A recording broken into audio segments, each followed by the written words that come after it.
আসসালামু আলাইকুম এভরিওয়ান। আজ আমি আপনাদের সাথে শীতের সবজি দিয়ে নতুন একটা ভিডিও রেসিপির ভিডিও শেয়ার করতে চলে এসেছি। তো চলুন কিভাবে তৈরি করলাম মজাদার এই শীতের সবজির রেসিপিটা, সেটাই দেখে আসি। তো এখানে আপনারা যে কোনো ধরনের শুটকি নিতে পারেন। আমি এখানে ফেওয়া শুটকি নিয়েছি, আমাদের এখানে ফেওয়া শুটকি বলে। তো আপনারা চাইলে এখানে যে কোনো ধরনের শুটকি নিতে পারেন। তো প্রথমে আমি হালকা ভেজে নিয়েছি। এখন আমি কী সবজি এখানে দেবো সেটা আপনাদের দেখিয়ে দিচ্ছি। নিয়েছি মূলা, সিম, ওলকপি, তারপর পুঁইশাকের গোটা, তারপরে নিয়েছি পেঁপে, আলু, বাজারের নতুন আলু, ফুলকপি, বেগুন এবং কাঁচা টমেটো। তো কিভাবে আমি এই শীতের সবজি দিয়ে এত মজাদার একটি রেসিপি তৈরি করলাম সেটাই দেখছি। তো প্রথমে আমি কড়াইতে তেল গরম করতে দিয়ে দিয়েছি, দিলাম পেঁয়াজ কুচি। তো দিয়ে ভালো করে নেড়ে চেড়ে নিচ্ছি।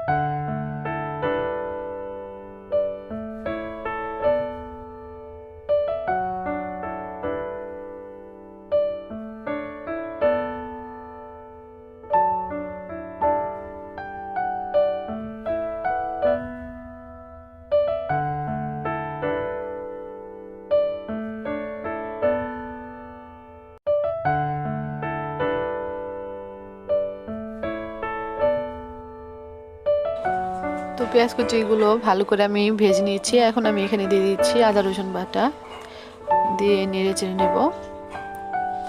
তো এখন আমি এখানে দিয়ে দেব শুকনো মরিচের গুঁড়ো। আমি এখানে 1.5 চা চামচ শুকনো মরিচের গুঁড়ো নিয়ে নিয়েছি। আপনাদের যদি সবজির পরিমাণ বেশি হয় তাহলে আপনারা বাড়িয়ে কমিয়ে নেবেন।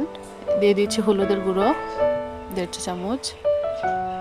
এখন এখানে আমি পানি দিয়ে দিচ্ছি, দিয়ে ভালো করে মিশিয়ে নিচ্ছি। এখন এখানে দিয়ে দিচ্ছি স্বাদমতো লবণ এবং দিয়ে দেবো কাঁচামরিচ। তো দিয়ে আমি ভালো করে মশলাটা কষে নিব। মশলাটা যতটা কষানো হবে তত কিন্তু তরকারির যে একটা স্বাদ সেটা কিন্তু বেড়ে যায় মশলা কষানোর উপরে। তো ভালোভাবে আপনারা মশলাটা কষিয়ে নেবেন।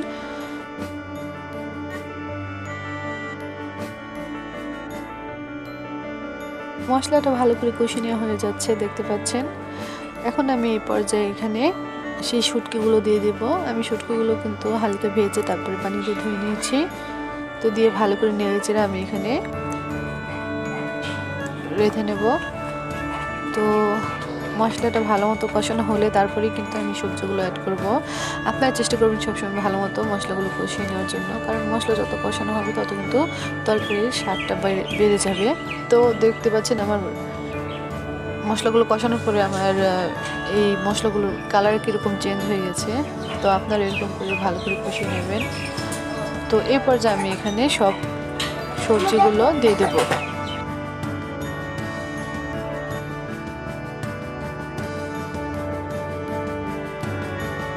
তো আমার মশলা কষানো শেষ। এখন আমি সব ভেজিটেবলগুলো অ্যাড করে দেবো। দিয়ে দিচ্ছি সব ভেজিটেবলগুলো এক এক করে সবগুলো দিয়ে দিচ্ছি।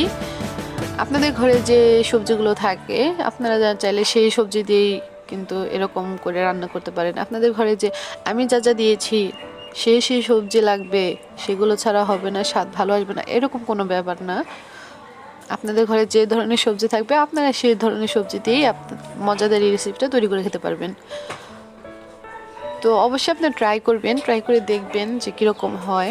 যদি ভালো লাগে তাহলে অবশ্যই চ্যানেলটা সাবস্ক্রাইব করে দেবেন এবং একটা লাইক করে দেবেন আর শেয়ার করে দেবেন আপনার আপনজনদের সাথে। তো ভালো করে আমি মশলাগুলো মিশিয়ে নিচ্ছি ভেজিটেবলগুলোর সাথে। তো আলতো হাতে ভালো করে মিশিয়ে নেব। মিশিয়ে নিয়ে তারপরে এটাকে আমি ঢেকে দেবো। ঢেকে আমি অল্প অল্প করে এটা রেখে নেব। এটা কিন্তু যত বেশি রান্না হবে তত বেশি কিন্তু এটার যে স্মেল, একটু মজা, এটা কিন্তু বেড়ে আসে তত।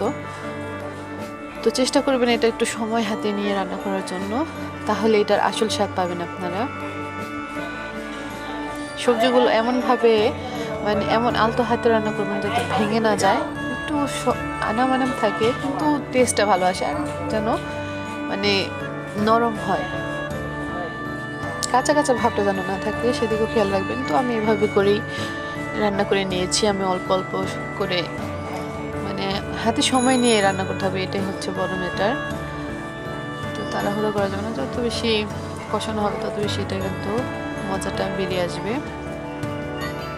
আর যখন এটা রান্না করছিলাম তো তখন কিন্তু স্মেলটা অনেক ভালো একটা স্মেল আসছিল। যদি আপনারা এই স্মেলটা পেতে চান তাহলে কিন্তু অবশ্যই বাসায় ট্রাই করতে হবে। তো যদি বাসায় ট্রাই করেন তাহলে বুঝবেন যে কীরকম হয়েছে। তো এরপর যে আমি এখানে পানি দিয়ে দিচ্ছি, ভালো করে কষানো হয়ে গেছে আমার ভেজিটেবলগুলো।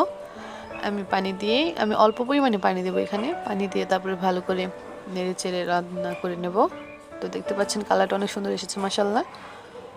তো হোপফুল আপনাদের আজকের এই ভিডিওটা কাজে আসবে। আর যদি ভালো লাগে তাহলে অবশ্যই চ্যানেলটা সাবস্ক্রাইব করে দেবেন, আর অবশ্যই বাসায় ট্রাই।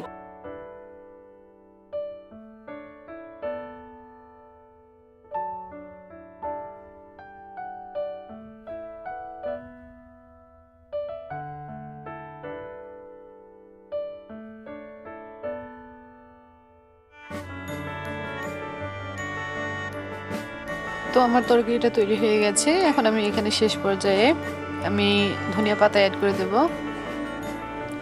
শীতকালে ধনিয়া পাতা না দিলে মনে হয় যেন তরকারি সে স্বাদটাই পাওয়া যায় না। তরকারি বলেন, ভাজি বলেন, অন্যান্য যে কোনো জিনিসই বলেন, সব কিছুতে মানে ধনিয়া পাতা না দিলে কেন জানি ব্যাপারটা জমে না। তো ধনিয়া পাতা দিয়ে আমি ভালো করে নেড়ে মিশিয়ে নিচ্ছি। তো দেখতে দেখতে তৈরি হয়ে গেল আজকে আমাদের এই শুটকি দিয়ে ভেজিটেবল রেসিপি। তো কেমন লাগলো সবাই কমেন্ট করে জানাবেন। ভালো লাগলে একটা লাইক করে দিবেন। আল্লাহ হাফেজ।